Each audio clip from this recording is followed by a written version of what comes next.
Bonjour, je suis Rafik Fiki. Je travaille au siège de l'ONIDI à partir de Vienne. L'ONIDI, c'est l'Organisation des Nations Unies pour le développement industriel. C'est l'agence des Nations Unies spécialisée dans le développement industriel.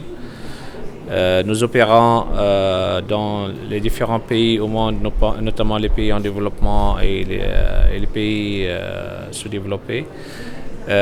Donc nous travaillons sur différentes thématiques. Le développement du secteur privé, l'agro-industrie, la transformation numérique, les problématiques relatives au parc industriel, aux zones économiques spéciales, la promotion des PME. Nous travaillons également sur tout ce qui est promotion des investissements. Ça, c'est pour la problématique d'appui au secteur privé. L'infrastructure qualité, mais également sur des problématiques relatives à tout ce qui est efficacité énergétique et protection de l'environnement. Donc l'UNIDI étant un membre de la famille des Nations Unies, nous servons les États membres dans les États de l'Afrique de l'Ouest et bien entendu le Sénégal, où nous avons développé pendant des décennies un partenariat avec le gouvernement du Sénégal. Et depuis quelques années, nous accompagnons le gouvernement dans les différents axes stratégiques du programme Sénégal émergent, le PSE.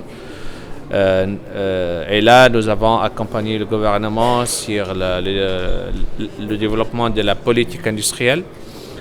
Nous avons également accompagné le gouvernement dans la mise en œuvre, le développement, la mise en œuvre et l'accompagnement du programme de mise à niveau depuis l'année 2004, bien avant le PSE. Mais dans le cadre du PSE, on a continué cet accompagnement. Nous avons toujours dans le cadre du PSE accompagné le gouvernement sur la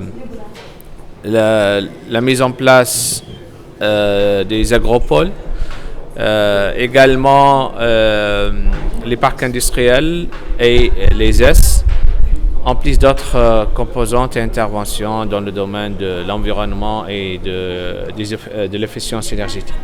En fait, il faut toujours séparer entre agropole et zone économique spéciale parce qu'au Sénégal, finalement, les agropoles n'ont pas, pour le moment, dans l'état actuel des choses, n'ont pas encore adapté la forme juridique de zone économique spéciale. Donc, il faut toujours différencier entre trois aspects, les parcs industriels, les agropoles et les zones économiques spéciales. Pour revenir à la question, les zones économiques spéciales, c'est un statut juridique qu'on pourrait donner ou ne pas donner à un parc industriel, que ce soit un parc industriel normal, que ce soit un agropole. Donc l'ONIDI a accompagné le gouvernement dans la finalisation de la fameuse loi ZES, qui a été développée dans le cadre, la nouvelle loi qui a été développée dans le cadre du PSE. Et nous avons également accompagné la mise en place de cette loi à travers le développement de différents décrets. Maintenant, comme l'a expliqué Monsieur le ministre, il y a une bonne expérience qui a été accumulée, mais il y a également des bonnes pratiques internationales. Donc il faut toujours être ouvert pour voir comment ça se passe ailleurs. Il y a des expériences qui ont bien réussi. Moi, je suis en train de finaliser un grand programme sur la même thématique au Maroc, où nous sommes en train d'analyser les 114 parcs industriels existants au Maroc, et il y a toujours des enseignements. Bien que le Maroc est un pays relativement avancé sur le plan industriel, il y a des parcs et des zones économiques spéciales qui n'ont pas réussi. Et donc il faut toujours avoir cette capacité de se remettre en cause, de voir où on se situe et de regarder de l'avant. Maintenant, il y a d'autres éléments depuis le PSE qui se sont manifestés. Il y a la crise Covid, il y a la crise alimentaire suite à la dernière guerre, mais également il y a cette fameuse transformation numérique qui impose que les règles de jeu doivent être revues. Et c'est ce que nous souhaitons toujours conseiller à nos pays membres en adaptant un schéma que ce soit en zone économique spéciale, que ce soit en politique industrielle, que ce soit en politique de promotion des investissements, il faut toujours être à l'écoute de ces changements et avoir le courage de toujours renouveler la vision, la stratégie en fonction de ces ajustements.